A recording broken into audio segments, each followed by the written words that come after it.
আসসালামু আলাইকুম ওয়া রাহমাতুল্লাহ।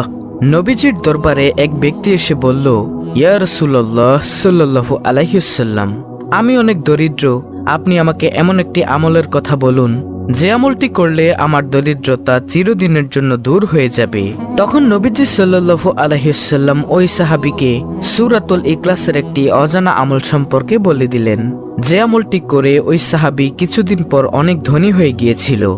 সুবহানাল্লাহ।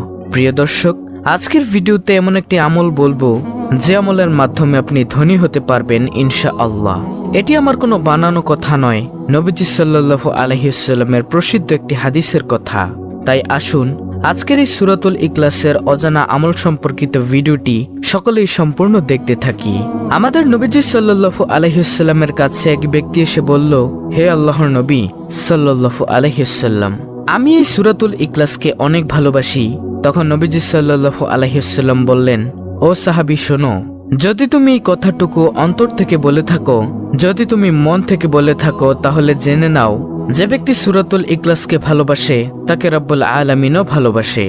সুবহানাল্লাহ। প্রিয় দর্শক, যুদ্ধের ময়দানে এক সাহাবী সব সময় শুধু দ্বিতীয় রাকাতে সূরাতুল ইখলাস দিয়ে নামাজ পড়াতেন। এটা অন্য সাহাবীদের কাছে একটু খারাপ লাগলো, কারণ এক সূরা আর কতবার শুনতে মনে চায়। তখন ওই সাহাবীরা নবীজির কাছে এসে বলল, ইয়া রাসূলুল্লাহ সাল্লাল্লাহু আলাইহি ওয়াসাল্লাম, আপনার অমুক সাহাবী সব সময় দ্বিতীয় রাকাতে সূরাতুল ইখলাস দিয়ে নামাজ পড়ায়, আপনি একটু বলুন না সে যেন অন্য সূরা দিয়েও নামাজ পড়ায়। তখন নবীজি সাল্লাল্লাহু আলাইহি ওয়াসাল্লাম ওই সাহাবীকে ডেকে পাঠালেন। ওই সাহাবী আসার পরে ওই সাহাবী বলল, হে আল্লাহর নবী, আপনি আমাকে ডেকেছেন? তখন নবীজি সাল্লাল্লাহু আলাইহি ওয়াসাল্লাম বললেন, হ্যাঁ, আমি তোমাকে ডেকেছি। তোমার নামে নালিশ এসেছে, তুমি নাকি দ্বিতীয় রাকাতে সব সময় সূরাতুল ইখলাস দিয়ে নামাজ পড়াও, এটা তুমি কেন করো? তখন ওই সাহাবী বলল, ও নবী, আমি এটা করে থাকি তার একমাত্র কারণ হলো আমি সূরাতুল ইখলাসকে মন প্রাণ দিয়ে ভালোবাসি। তখন নবীজি সাল্লাল্লাহু আলাইহি ওয়াসাল্লাম আশ্চর্যান্বিত হয়ে বললেন, আসলেই কি তুমি সূরাতুল ইখলাসকে মন প্রাণ দিয়ে ভালোবাসো? তখন সেই সাহাবী বলল, হ্যাঁ ইয়া রাসূলুল্লাহ। তখন নবীজি সাল্লাল্লাহু আলাইহি ওয়াসাল্লাম বললেন, ও সাহাবী, যদি তোমার অন্তরের কথাটুকু মনের কথাটুকু সত্য হয়, তাহলে জেনে নাও যে ব্যক্তি সূরাতুল ইখলাসকে ভালোবাসে তাকে দয়াময় রব্বুল আলামিনও ভালোবাসে। সুবহানাল্লাহ। এবং আল্লাহ তাআলা এই ভালোবাসার মাপকাঠি জমিনের মধ্যে পাঠিয়ে দেন, যার কারণে সমস্ত দুনিয়ার মানুষগুলো তার জন্য পাগলপারা হয়ে যায়। সুবহানাল্লাহ। প্রিয় দর্শক, যখন দেখবেন আল্লাহর কোনো বান্দার জন্য, আল্লাহর কোনো নেককার বান্দার জন্য দুনিয়ার মানুষ পাগলপারা হয়ে গেছে, তার জন্য শুধু দোয়া করে, তখন বুঝে নিবেন ওই বান্দার উপর অথবা ওই বান্দির উপর আল্লাহ তাআলার রহমত রয়েছে। আল্লাহ তাআলা ওই বান্দা অথবা বান্দিকে ভালোবাসেন। সুবহানাল্লাহ। এটা হলো 1 নম্বর আমল। দ্বিতীয় নম্বর আমল হলো সূরাতুল ইখলাস পাঠে পবিত্র কোরআনের সম্পূর্ণ সওয়াব পাওয়া যায়। নবীজি সাল্লাল্লাহু আলাইহি ওয়াসাল্লাম বললেন, ও সাহাবায়ে কেরাম, আপনারা সবাই একটু সামনে এগিয়ে এসে বসুন। তখন সব সাহাবীরা নবীজির সামনে এগিয়ে আসলে নবীজি তখন বলেন, আমি কি আপনাদেরকে এমন একটি আমলের কথা বলবো যে আমলটি যদি আপনারা একবার পড়েন, পবিত্র কোরআনের 10 পারা খতমের সমান সওয়াব পাবেন। যদি 2 বার পড়েন, পবিত্র কোরআনের 20 পারা খতমের সমান সওয়াব পাবেন। যদি 3 বার পড়েন, আল্লাহ তাআলা আপনাদেরকে পবিত্র কোরআনুল কারীমের সম্পূর্ণ খতম করার সমান সওয়াব দিবেন। সুবহানাল্লাহ। সাহাবায়ে কেরাম তো ছিল আমলের জন্য পাগলপারা। সাহাবায়ে কেরাম বলল, হে ইয়া রাসূলুল্লাহ সাল্লাল্লাহু আলাইহি ওয়াসাল্লাম, বলুন কোন সেই আমল? তখন নবীজি বললেন, যে ব্যক্তি সূরাতুল ইখলাস একবার পাঠ করবে, আল্লাহ তাআলা তাকে পবিত্র কোরআনুল কারীম 10 পারা খতমের সমান সওয়াব দিবেন। যে ব্যক্তি 2 বার পাঠ করবে, আল্লাহ তাআলা তাকে পবিত্র কোরআনুল কারীম 20 পারা খতমের সমান সওয়াব দিবেন। যে ব্যক্তি 3 বার পাঠ করবে, আল্লাহ তাআলা তাকে পবিত্র কোরআনুল কারীম সম্পূর্ণ খতমের সমান সওয়াব দিবেন। সুবহানাল্লাহ। প্রিয় দর্শক, আল্লাহ তাআলা জানেন যে আমার কিছু কিছু বান্দারা এমন থাকবে যে সে কোরআন পড়তে পারবে না, গাফিলতি করে কোরআন পড়বে না। আমি আল্লাহ সেই বান্দাবান্দীদের জন্য এই মোক্ষম সুযোগের ব্যবস্থা করে দিয়েছি। তবে প্রিয় দর্শক, এমন করলে হবে না যে আপনি পবিত্র কোরআনুল কারীম শিখলেন না অথচ সারা জীবন সূরাতুল ইখলাস পাঠ করলেন।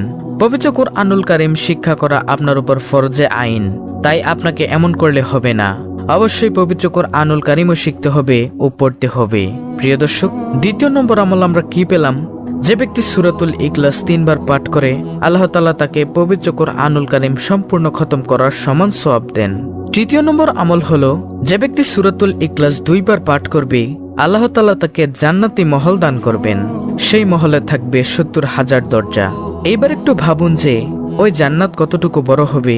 আল্লাহু আকবার। নবীজি সাল্লাল্লাহু আলাইহি ওয়াসাল্লাম হাদিসের মধ্যে বলেন, আমার একটি গরিব উম্মত সবচেয়ে ছোট যে জান্নাত পাবে সেই জান্নাতটা হবে এরকম 10টা দুনিয়ার সমান।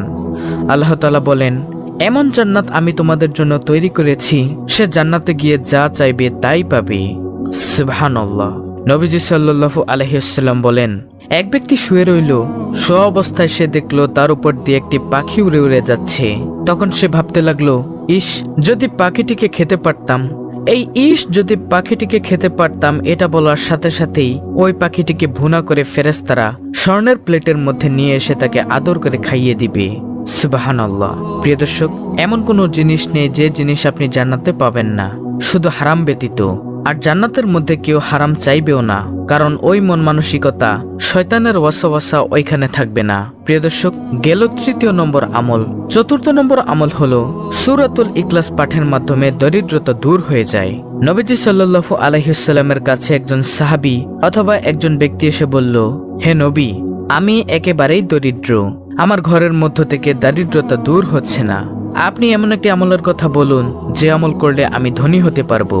তখন নবীজি সাল্লাল্লাহু আলাইহি ওয়াসাল্লাম বললেন, ও সাহাবী, শোনো, যখন তুমি ঘরে প্রবেশ করবে তুমি সালাম দিয়ে ঘরে প্রবেশ করিও এবং সূরাতুল ইখলাস পাঠ করে ঘরে প্রবেশ করিও, তাহলে তোমার ঘর থেকে দরিদ্রতা দূর হয়ে যাবে। এই আমলটি কিছুদিন পর্যন্ত সাহাবী করার পর দেখা গেল যে ওই সাহাবী এতটাই ধনী হলো যে সে আর দরিদ্র রইল না। সুবহানাল্লাহ। ওই সাহাবী এসে বলল, ও নবী, আপনি যে আমলের কথা আমাকে বলেছেন সে আমলের মাধ্যমে আমি ধনী হয়ে গিয়েছি। আল্লাহু আকবার। প্রিয় দর্শক, সূরাতুল ইখলাসকে যে ভালোবাসে তাকে রব্বুল আলামিন ভালোবাসে। এটা গেল 1ম নম্বর আমল। 2য় নম্বর আমল হলো, যে ব্যক্তি সূরাতুল ইখলাস 3 বার পাঠ করবে পবিত্র কুরআনুল কারীম সম্পূর্ণ খতম করার সমান সওয়াব পাবে। 3য় নম্বর আমল হলো, যে ব্যক্তি সূরাতুল ইখলাস 2 বার পাঠ করবে আল্লাহ তাআলা তাকে জান্নাতের উচ্চ মহল দান করবেন। আল্লাহু আকবার। 4র্থ নম্বর আমল, সূরাতুল ইখলাস পাঠের মাধ্যমে দরিদ্রতা দূর হয়ে যায়। আর 5ম নম্বর আমল হলো, যে ব্যক্তি সূরাতুল ইখলাস দৈনিক 200 বার ওযুর সাথে পাঠ করবে আল্লাহ তাআলা তাকে 2000 রাকাত নফল সালাত আদায়ের সওয়াব দিবেন। গায়বী খাজানা থেকে রিজিক দান করবেন, আল্লাহ তাআলার রাগের 300 দরজা বন্ধ করে দিবেন, জান্নাতে 70টি মহল দান করবেন এবং সর্বশেষ পুরস্কার হলো আল্লাহ তাআলা মৃত্যুর পর তার জানাজায় হাজারো লাখো ফেরেশতা শরীক করবেন। এবার একটু ভাবুন প্রিয় দর্শক, যে ব্যক্তির জানাজায় ফেরেশতারা শরীক হয় তাহলে সেই ব্যক্তি কি জান্নাতি নাকি জাহান্নামী? পাপী বান্দাদের জানাজায় কখনোই ফেরেশতারা আসবে না প্রিয় দর্শক। তো প্রিয় দর্শক, এই ছিল আমাদের আজকের ভিডিও, অত্যন্ত গুরুত্বপূর্ণ একটি ভিডিও। সূরাতুল ইখলাসের এই 5টি আমল আমরা সব সময় করে আল্লাহ তাআলার দরবার থেকে পরকালের জিন্দেগিতে জান্নাত চেয়ে নিব ইনশাআল্লাহ। ভিডিওটি ভালো লাগলে অবশ্যই চ্যানেলটিকে সাবস্ক্রাইব করে বেল বাটন অল বাজিয়ে দিবেন। ভিডিওটিতে একটি লাইক দিবেন এবং কমেন্টে আমিন লিখবেন এবং অন্য মুসলিম ভাই বোনদের কাছে ভিডিওটি শেয়ার করে দিবেন যেন তারাও দেখে শিখে আমলগুলো করতে পারে।